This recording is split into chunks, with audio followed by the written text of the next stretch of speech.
This is Stephanie Renee, and another edition of WURD Backstage, and I had the distinct honor of getting a chance to be in conversation with the legendary songwriter, composer, and Philadelphia native, James Mtume. Thank you so much. I mean, I'm enjoying this way more than you are. Okay. We've been talking a lot off camera, y'all, so we're Right. building rapport, Right. as they say.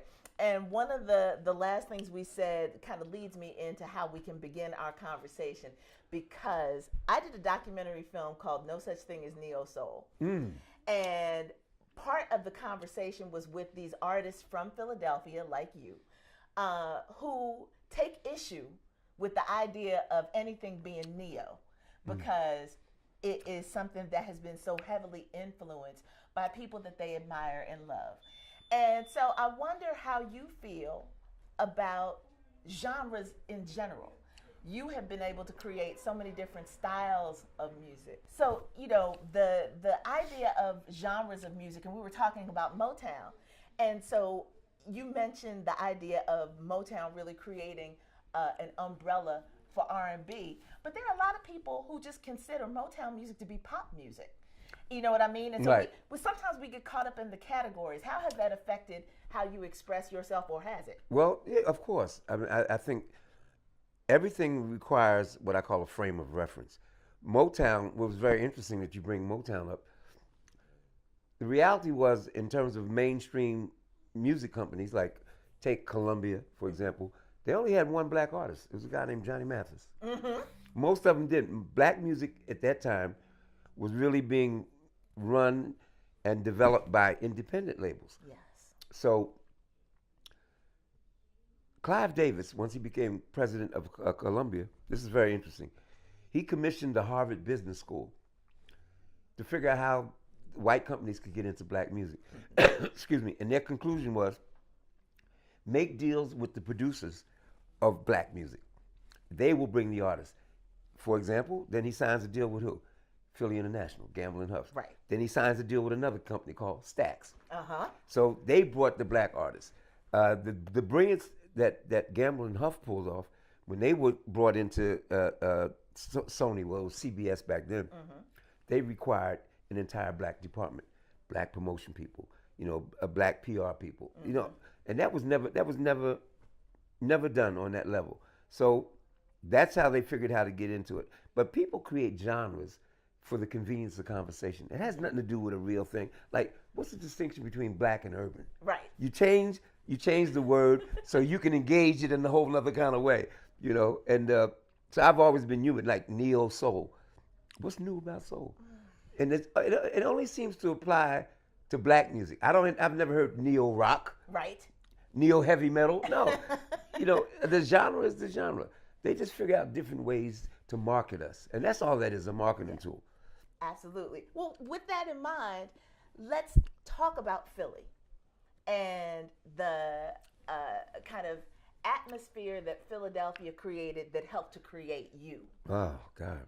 Well, first of all, I'm fortunate enough to be 71.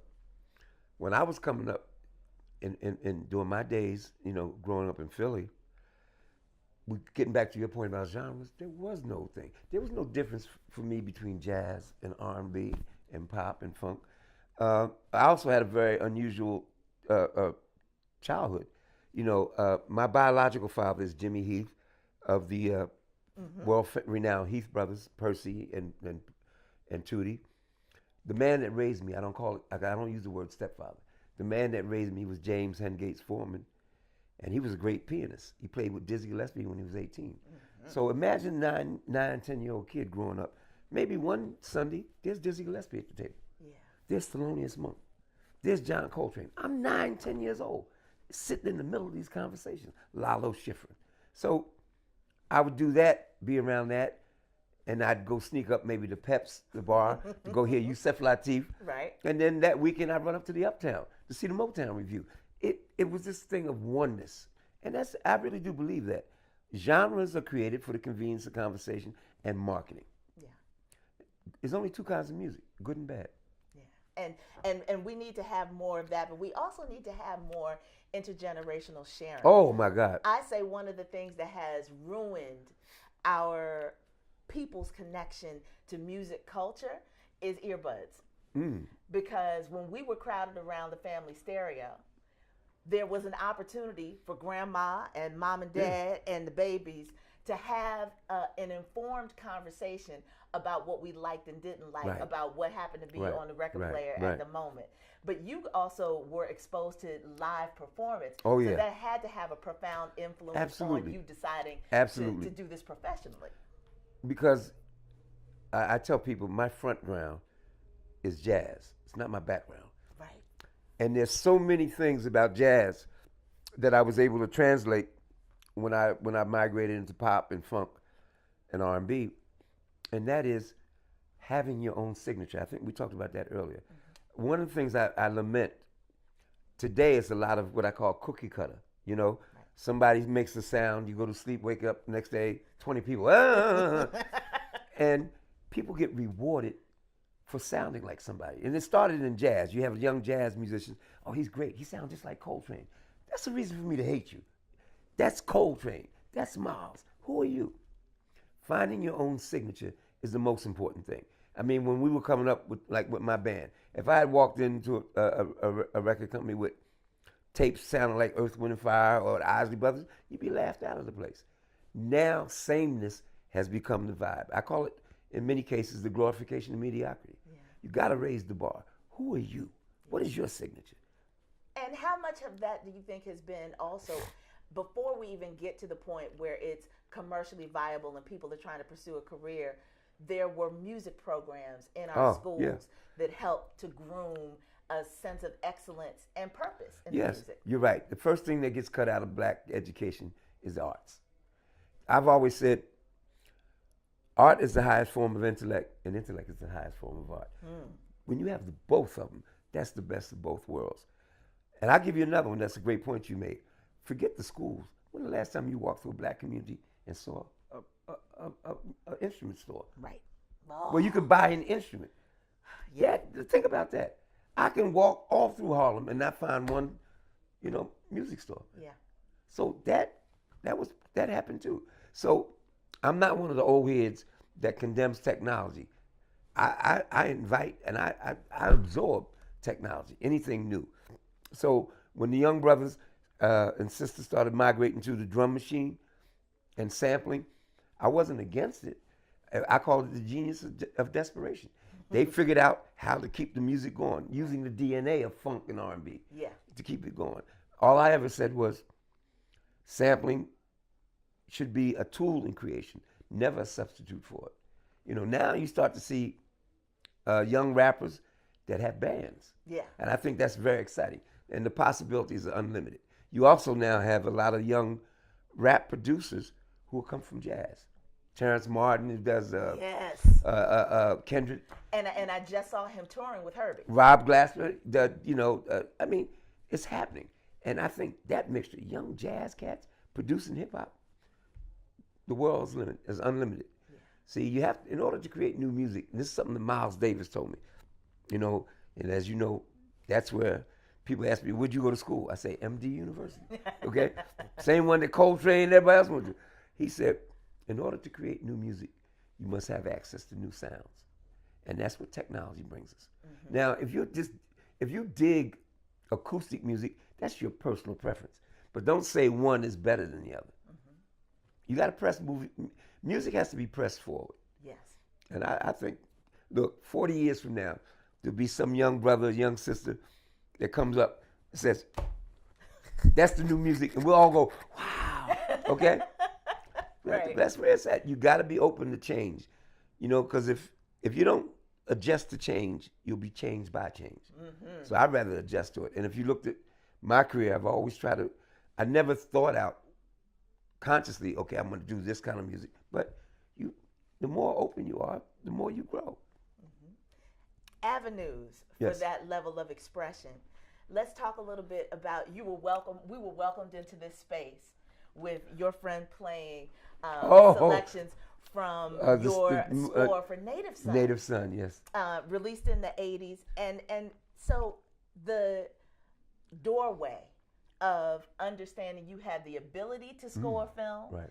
And and the discipline of that. Yes. And adding that to your resume, because you have such a wonderful, diverse resume, which we'll talk a little Right, bit right. about in brief. But we're we're going to try and touch on some of those things. Talk a little bit about that. Well, when I was asked to score the film Native Son, during that process, it hit me. I said, you know what? I think I could score, television. You got to think something into existence. So, fast forward a few years, I get a call for this new TV show called New York Undercover. And at that time, the technology was possible. I would score the show in my basement, send it out to LA, every week. New York Undercover. If people ask me what are you most proud of, and more than any record or song I've written, doing that show was most important to me because it wasn't personal, it was cultural. Yes, it I was. wanted to change the dynamic of music in terms of television. I want to put a black sound on it in a way that I felt it had never been done. And I think I was fortunate enough to been given the opportunity, and I think we accomplished that. I never looked at it as my personal accomplishment. It was an accomplishment. Let's talk about the timing of that too, because we're talking about a relatively brand new network. Right. Yes. We're talking about a show that has almost completely a cast of color, and young, trendy young people that were on the cutting edge. Hip urban New York. Yeah. Right. And you get a chance to give that an underpinning of solid music that also reflects our cultural identity. Well, I think we were talking earlier. The thing that other than scoring it, which was a huge opportunity, I was the only black composer on all of television that had a dramatic series. They had brothers and sisters doing comedies. Right. This was like straight up, okay, you got to know this. You can't fake that funk. And so in the original script, there's a place called Natalies, which was a club scene. In the original script, that was just written as a place where the cops would go meet. Now, New York Undercover airs season 94, 95. Arsenio Hall had just been taken off the air. And then I rethought it. I said, you know what would be interesting? If we use this Natalies Club to bring in young artists to redo classics, and then bring in classic artists to redo one of their hits. For example, Mary J. does Natural Woman. Yes. 112 does After the Love Is Gone. B.B. King does Thriller's Gone. Al Green does Love and Happiness. So it was a way of molding it, and then it wasn't like, nothing that had been seen like that. And I had to redo. Those weren't records. I redid all those tracks. Mm-hmm. So that's where my production skills came in. Yeah. So I'm scoring the whole thing, and then I'm doing the Natalies. But it was a lot of work, but it was fundamentally, that's the thing I'm most proud of.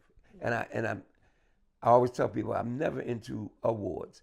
I'm only into rewards. And what I mean by that is my reward is if the music that I'm doing touches somebody and they appreciate it. Yeah. That's the biggest reward you can get. And so you were telling me a story about the screening of Native Son. My goodness! And the fact that one of our beloved scholars and presences that we've been talking a lot about over the past year, James Baldwin, had a comment for you. It was one. Look, I've had a few extraordinary moments. This has got to be in the top 2 or 3. New York Undercover. I'm sorry, Native Son. They premiered it at the Apollo, which was very interesting. Yeah. So they introduced Oprah. Everybody was there, the stars, and they introduced me to come up on stage as the composer. It's my first film. So after the screening, I went to go to the bathroom. So I'm in the bathroom. There's nobody in there. All of a sudden, the door opens. I look. In walks James Baldwin. Now I'm like, how do you spell nervous? And he looks at me. He said, "Oh, you're the young man that scored this film." I said, "Yes, sir." And he said, "Man, that was amazing." He said, and then they said, "This is the first movie you ever did." I said, "Yes, sir." And it was like, I just met, he was my hero as a kid. Yeah. My parents used to give me these books when I was a kid. Go Tell It on the Mountain, Giovanni's Room. So I was so familiar with his work and just a fan. And it was extraordinary. Yes. You know, I would put that right up there when I ended up having a one-on-one with Duke Ellington. When I was with Miles, the first tour. Using my DC bag. Right. Oh, yes. So I get to the concert. It was my first tour with Miles in Europe. So for some reason, I got there early. And I'm sitting in there. The dressing room door opens. It's Duke Ellington. Here I am. I'm like 22. And he walks in, and it's just me and him. And I'm so nervous, you know, because, look, whatever I've done musically or otherwise is nothing compared to how I look at the people that I stand on. Yeah. And Duke is right on Mount Rushmore. Yes, sir. And so we were talking, and he said something about it. He said, I've watched you with Miles. I like what you're doing. He said, I'm going to call you for my next album. I ended up recording with Duke Ellington. Yeah. But those kind of moments, you know. But that's when you know that people really hear you and really feel what you're doing, and they want that energy. Yes. To add to the collaboration. Yes. So this brings me to one of the things that you're here to celebrate now, which of course is one of our R&B classics in Juicy. Now, I got to tell you that one of the things I love about that song is how subversive it was. Oh. I want to talk to you about mainstream airplay, because there are so many people who complain about hip hop and lyrical content or whatever else. And I don't think there's anything wrong with celebrating our physical coming together as adults, as consenting adults, right? Sensuality. But now when I look back on it and listen back to that song, I snicker at how clever the lyrics were. It was clever. And think people must have really not listened to it closely, because there would have been some kind of uproar. Talk about what made you decide. There was an uproar. We'll talk about this. All right, Juicy Fruit. You know, I had been so fortunate to have worked with so many great artists. You know, Roberta Flack, Donny Hathaway, Close I Get to You, Back Together, Stephanie Mills, Never Knew Love, What You Gonna Do With My Lovin', Put Your Body in It, Phyllis Hyman, You Know How to Love Me, all these wonderful artists. And then one day I sat down to write. I'd always done an Mtume band. There was only like 2 albums before that, but it would be in between 2 or 3 projects. Oh, we got 6 weeks, let's do an Mtume album. This time I sat down and I said, I hated everything I was writing because it sounded like something else I'd done. And I said, wow, okay, this is not right. I pulled off, didn't produce anybody for a year. Went in the studio, rented a particular studio in the other side of town that didn't have all that sophisticated stuff. Because one thing I always know, the studio is the other musician, the sound that you can get out of a room. Yes. I always tell people, man, I can make a record in a phone booth. You know, I know how to make it work. So I said, I'm hearing a new sound. I didn't know what it was, but I knew I had to explore it. So the album was finished. Juicy Fruit hadn't been cut. I'm sitting there. Everybody had gone home for the evening, and there was a drum machine over there. Now, nobody was using the drum machine. It was the Lynn. And I told the engineer to hook it up.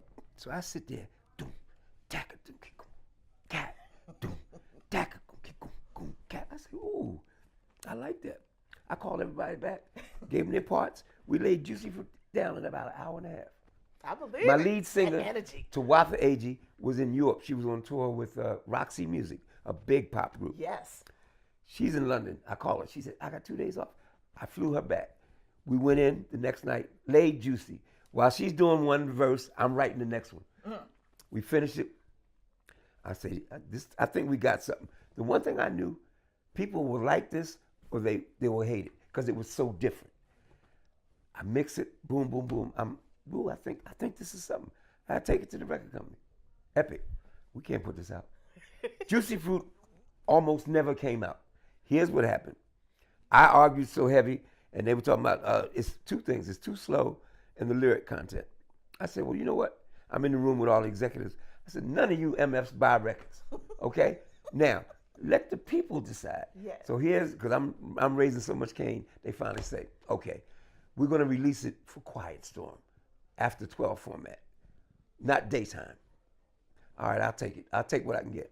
After 1 week, sister, and this is the honest to God truth, they were getting so many calls from program directors all around the country. They said, "Are you crazy?" They said, "You got to release this for regular format." And one of the program directors said, and I heard him because I sat in the room when they were doing the conference call. He said, "Let me tell you something." He said, "All the years I've been doing this," he said, "I've never seen a record where before you hear a verse or a word or a chord, people know it by the beat." Yes. Now, here's true talk. When I did the record, the beat wasn't the most important thing to me. I was like, "Oh, dig these chords." And Tuatha's performance was just flawless. But no, the truth is that beat. Well, so we've already talked about sort of. You can lick me everywhere. No. Listen, what I chuckled about in the shower this morning was Cherry Blossom Kiss. Oh yes. I was like, yeah. So this is for everybody who's watching this and who will be listening to this. Go back and now fully listen to the lyrics of that song for the poetry. And I think you will chuckle to yourself and also give Mr. Mtume additional credit and kudos for how all of that came together. And I want to add something to that. This is a very important point you bring up, and most people wouldn't pick up on that. I've always considered my approach to lyrics and melody. I'm a man, but I write from a female perspective. Juicy Fruit was one of 3 songs that I wanted to write as a man from a female perspective. Okay. Juicy Fruit is about sensuality. Yes. And that's why Cherry Blossom Kiss, You're My Sugar Thing, My Chocolates. Women think in terms of sensuality. I've always felt more imaginative. The other song was You, Me, and He, where I took a love triangle and flipped it. A lot of brothers flipped out. You're so used to hearing a song where the brother comes, "Yo, baby, I was buying some shoes. I saw this woman. I fell in love. I'm out." But for a brother to have to hear, because remember, Tuatha opens the song with, "There's something I want to say. That's right. Try and understand. There's another in my life. He's my lover, but I'm your wife." Yeah. Look, let me tell you what I caught on that. My life was threatened at a concert. The promoters called and said, "Mtume, I don't know if you can go on." Somebody just called and said, "If you walk on the stage tonight with the band, they're going to shoot you." So that was a tense moment. Wow. Just true fact. I don't even know if I've ever even talked about this on the camera. So what I did, I had to face something. I'm sorry, I'm just touching. No, it's fine. But I said, "No, we're going to go on." So what I did when we walked on stage, I told them, "Turn all the lights on." I said, "Everybody look to your left, look to the person to your right." I didn't say nothing about I had been threatened. I said, get their image in their face in your head. I said, "Now turn the lights off and let's funk." Another thing I'm thinking, somebody gonna really trying to shoot you. Would they really call a promoter? Yeah, but people posture. Another thing happened. There was a bar we would go to because the place called Neil's, and he had great food. And I remember one night I went in after some session, and Neil said, "Man, Toombs, if you were here a half hour early," he said, "I had to call the cops." I said, "What?" He said, "Some guy jumped on his woman right here because she kept playing You, Me, and He." And he said, "You trying to tell me something?" Brothers got a lot. They got really uneasy with that.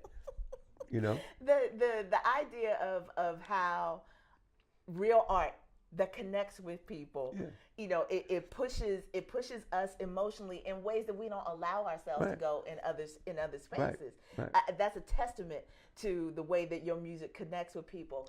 And I wonder, because we talked about this sort of arc where there are no genres, right? How you felt the first time you heard Biggie sampling your song? I was cool because we'd already discussed it. I thought it would be a very interesting experiment. Mm-hmm. Because West Coast rappers have been sampling funk a long time. Yeah. East Coast rappers weren't. Biggie was probably the first one to sample a straight up R&B funk record. That was an East Coast rapper, and it propelled us into the next generation. Yeah. I mean, that record. I mean, we've got over 100 samples of Juicy. I particularly like Keisha Cole's version. Mm-hmm. I think Let It Go. But no, there's a lot of. There's a new one came out a couple of months ago with Chris Brown and R. Kelly called Juicy Booty. I mean, the saga goes on. But no, man, I'm like, what I am surprised with is that I did a lot of music. Yes. But you don't choose how people remember you. So if Juicy is the epitaph, then that's so be it. But I'm just glad that we were able to affect another generation, you know. Well, you have certainly done that. And there is something to be said for, as we talk about perhaps untold stories and the things that you were passionate about and that you continue to do. Let's talk about some of the political space that you have occupied and why that was a passion and is a passion. I never made the distinction between politics and art. And I came out of a political background. When I went to school in Pasadena in 1966, it was the beginning of the Black Power movement. And I joined an organization called US Organization and remained politically active in that. You know, US with Ron Karanga created Kwanzaa. And I think about that. I sit back, I was at the second Kwanzaa celebration when it was like 30 of us. Yeah. And everybody saying, them niggas crazy. You know? But look what what's 50 years of Kwanzaa. Yeah. So I've got all being very close and meeting Imam Baraka. The reason I came back to the East Coast, because he asked me to come back to work on the Ken Gibson campaign for mayor. First black mayor from Newark on the East Coast. Now, I watch his son, who is mayor. Yes. I mean, these things, I can't even script this, but I do want to tell you one more story since you done opened me up. So I told you Juicy almost never hit the airwaves. Yeah. Now I'm going to tell you another song almost never came out. They were going to take off the album. Closer I Get to You. Donny Hathaway and Roberta Flack on my mother's grave. Why? I'll tell you. This is an exclusive. So Roberta invites me to the listening session at the studio. For the album was called Blue Lights in the Basement, I think. So invited there is Ahmed Erdogan, the president of Atlanta. Now, I'm sitting on the couch. I don't even know if she introduced me. I'm just like a little, this is my first pop song. And he listens to the whole album. And this is the honest to God truth. He tells Roberta, I like everything on here except that Closer I Get to You. He said, I'll never forget these words. He said, it's boring and repetitious. Now, I will go to my grave thanking Roberta. She fought. As a matter of fact, it got so heated, they took it outside in the hall. Because she was into, no, this has got, and she argued to keep it on. Now, here's the capper. He comes back in and said, okay, we'll keep it on. He said, but it'll never be a hit. This is the president. So, you know how much I care about people's opinion. Right. But I just gave you two of the biggest ones. The Closer I Get to You. And it's so funny because people think The Closer I Get to You was the first single off that record. It wasn't. You can't tell me. It was a song called the 24th of December. I said, well, that'd be over on the 25th. Okay. So, back then, you drop a single and maybe 6-7 weeks later you drop the album. Yeah. So what happened was when they dropped the album, radio went on the Closer. Yeah. And they were forced to release that as a single. Yeah. That's a true story. Yeah. Well, see, that helps us wrap up because it brings us back to the necessity for you being able to share these stories and inspire the next generation of creatives that are coming up to find their own voice. You got to. And so give us, give us an overarching, this is Papa Mtume now. Yes. Reaching down to the younger generation. No, reaching over. I don't reach down. Okay. I reach over. I love it. Thank you. With some advice about how to assert yourself in this space in a meaningful way. Two things. Don't even worry about the word no. The only thing that stops you is you. And the last thing I'd like to say for young artists, I want to quote one of my favorite masters of wit, Oscar Wilde. He said, all you can do is be yourself because everybody else is already taken. That is a great quote. We appreciate you being here at home. I thank you so much. And creating this warm vibe for us. Let this not be the last time we get a chance to sit with you. Anytime you holler, I'll make the trip. This was great. Heard it here. This was great. Thank you so much.